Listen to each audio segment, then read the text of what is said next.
Երևան 2794 տարի հայի հպարտություն համարվող քաղաք, որտեղ միշտ էլ կարելի է հանդիպել յուրահատուկ եւ չկրկնվող երևույթների։ Վարդագույն քաղաքը հագել է տոնական զգեստ։ Տոնական օրերը շարունակվում են եւ ընդամենը 2 օրից մենք բոլորս նշելու ենք Սուրբ Ծննդյան տոնը։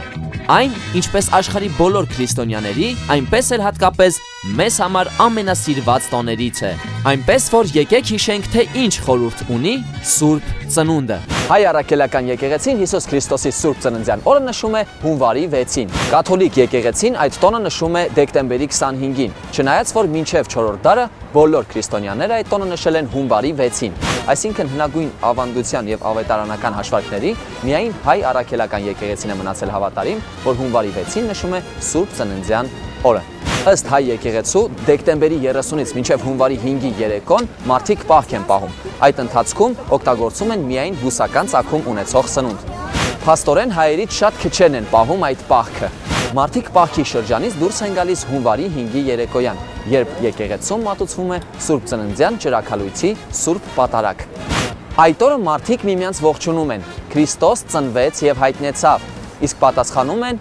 օրհնյալ է հայտնությունը Քրիստոսի կամ մեզ եւ ձեզ մեծ ավետիս։ Սուրբ Ծնունդը ժողովրդի մեջ հայտնի է նաեւ Զատիկ անվանումով։ Զատիկին տոնական սեղանին ավելանում է նաեւ ձուկը, գինին, բանջարեղենը եւ իհարկե բրնձով փլավը, որի մեջ կա ճիր եւ չամիչ։ Այդ ուտեստը ազդարարում է պահքի ավարտը։ Այդ օրվա փլավը խորհրդանշում է առատություն եւ բերիություն։ Գինին խորհրդանշում է Քրիստոսի արյունը, իսկ ձուկը թե ինչպես Քրիստոսը մեկ ձկով կերակրեց հազարավոր մարդկանց։ Հունվարի 5-ին ժամը 17:30-ին բոլոր եկեղեցիներում կազդարարվի ճրագալույցի տոնական Սուրբ Պատարագ, որը կազդարարի Սուրբ Ծննդի ավետիսը։ Այդ օրը երեկոյան մարդիկ վառած մոմերը եկեղեցուց տանում են տուն եւ սկսում են տանը նշել Սուրբ Ծննդյան տոնը։ Հունվարի 6-ին ժամը 11-ին բոլոր եկեղեցիներում կմատուցվի Սուրբ Ծննդյան տոնական Սուրբ Պատարագ։